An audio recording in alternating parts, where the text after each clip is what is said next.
Des généraux de l'armée sont au cœur de l'actualité depuis quelques jours. Plusieurs sont admis à la retraite et nombre d'entre eux sont promus au grade de général. Une situation qualifiée de gabegie au sein de l'armée par Évariste Ngarlom Toldé, politologue. Et puis sur les sujets brûlants des 72 dernières heures, le député Biral Maïkoubou sera ici avec nous sur ce plateau pour en parler.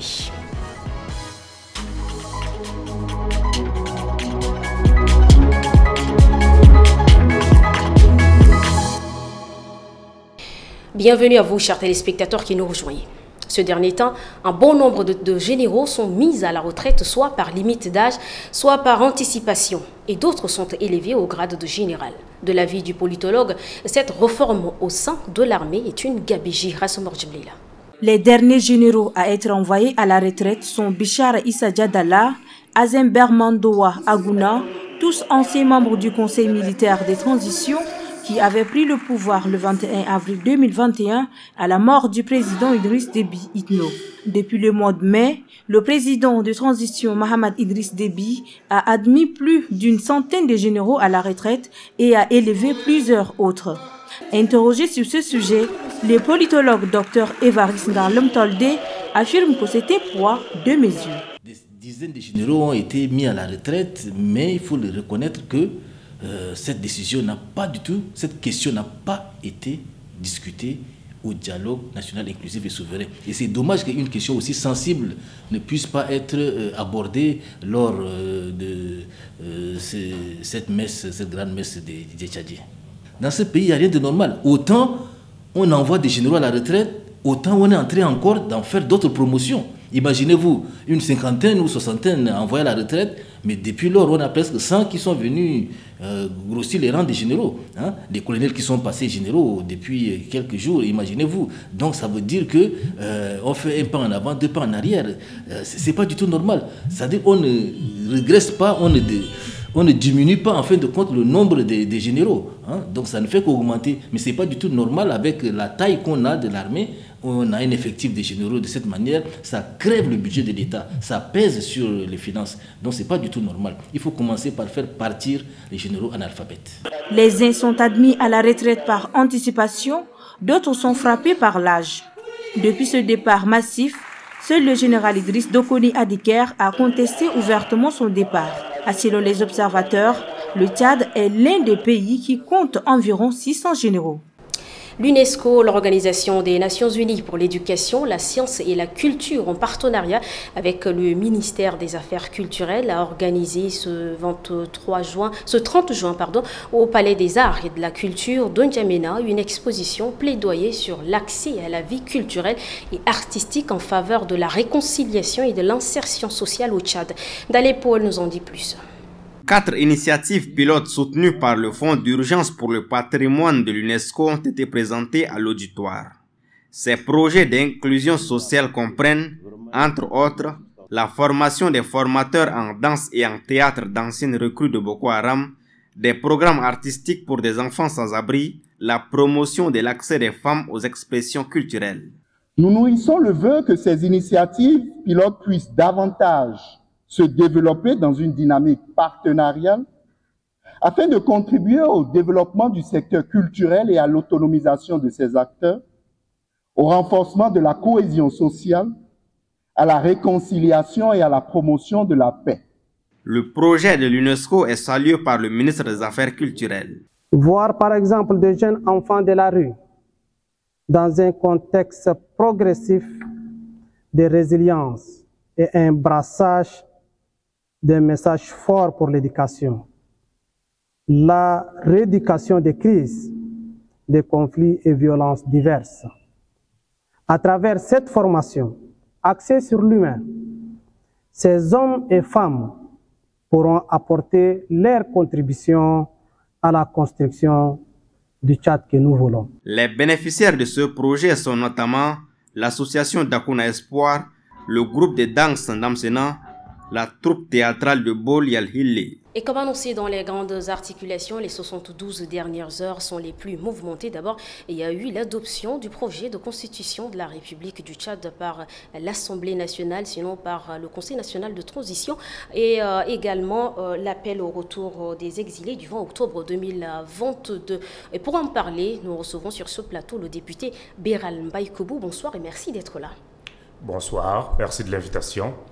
Alors, au lendemain de l'adoption du projet de constitution par l'Assemblée nationale, le président de transition dit pardonner les organisateurs de l'insurrection, ce qu'il appelle insurrection, du 20 octobre selon ses propres termes. Qu'est-ce que sous-entend ce message plutôt? Je ne suis pas fondé à faire l'exégèse des sortie du chef de l'État, donc du président de la transition. Donc je ne sais pas ce que ça sous-entend, mais ce que je puis dire par rapport à cette sortie, c'est simplement que je la trouve complètement incongrue. Incongrue du simple fait que le président de la République, de fait, puisque de toute façon d'aucuns traînent sur les mots et chipotent sur les détails, mais il est de fait le président de la République pour l'instant, pour la transition en tout cas.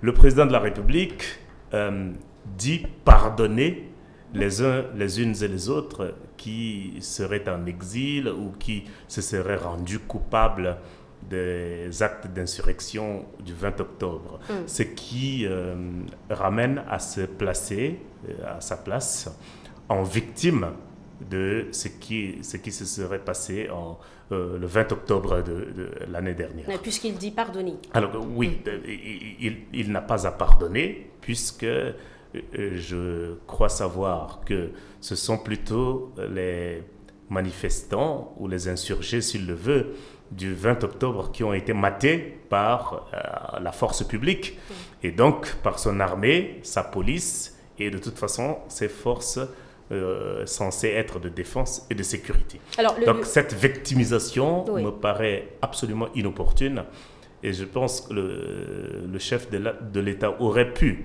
dans ce qui pourrait être un acte d'apaisement et de quête de réconciliation, solliciter le pouvoir judiciaire pour peut-être soit classer sans suite les dossiers qui ont été ouverts contre les uns, les unes et les autres, soit prendre une loi d'amnistie en bonne et due forme pour absoudre les uns, les unes et les autres. Évidemment, pour parler de l'amnistie, oui. Le président du parti Les Transformateurs, Dr Succès Masra, dit ne plus croire en la parole de Mamadi Idriss Déby Itno. Il exige entre autres, un accord de réconciliation ou sinon une amnistie pour tous condamnés ou non. Je pense que le président des transformateurs a tout à fait raison, parce que nous avons affaire à un chef de l'État qui, depuis sa prise de pouvoir, a fait plusieurs déclarations qui n'ont jamais été respectées. Il s'est agi, premièrement, d'abord, de l'armée qui serait sortie de la caserne juste dans le but de rétablir la sécurité et l'intégrité territoriale, pour ensuite retourner aux casernes. Cela n'a pas été respecté. Il s'agissait de l'armée qui n'aspirait pas au pouvoir, mais qui venait simplement organiser une transition dont l'issue serait l'organisation d'une élection transparente et après ça on irait.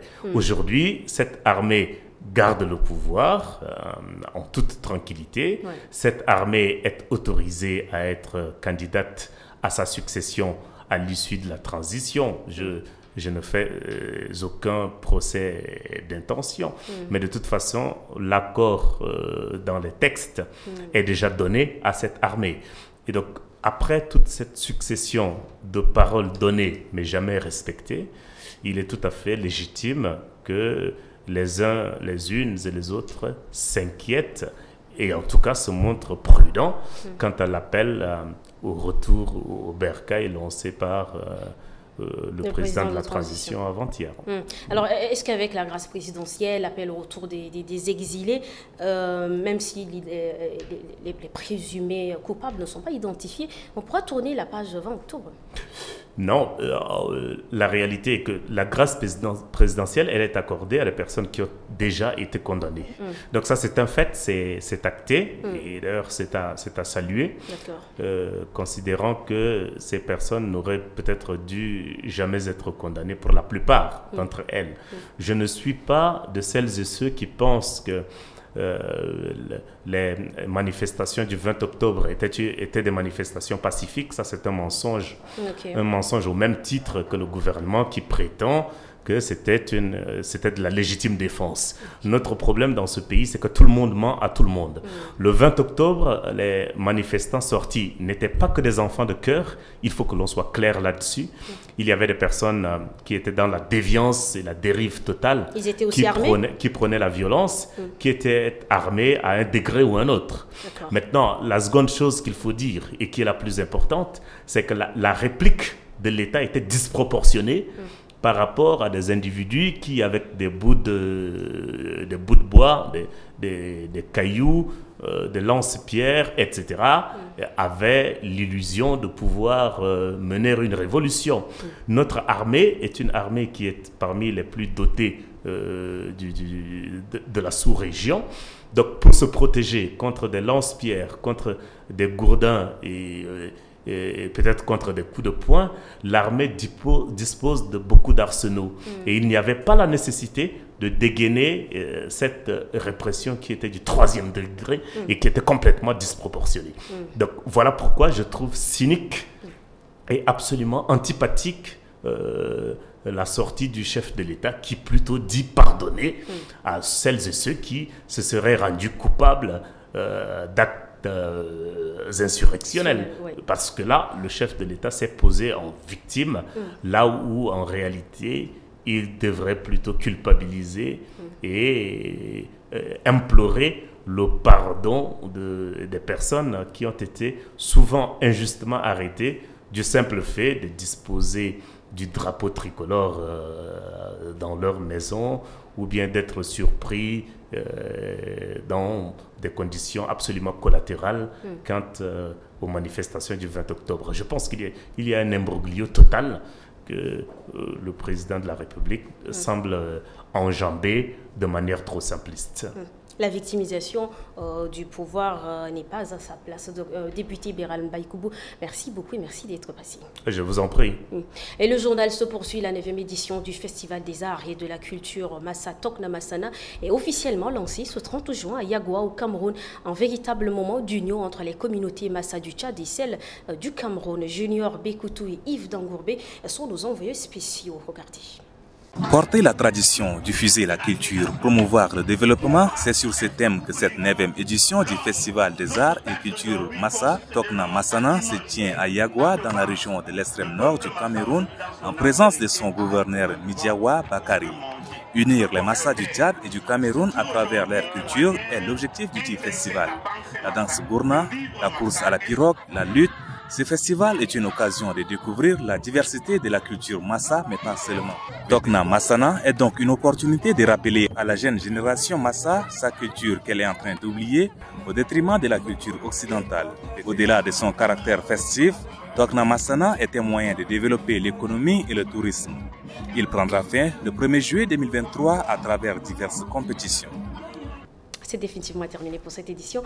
Merci à vous, chers téléspectateurs, de l'avoir suivi.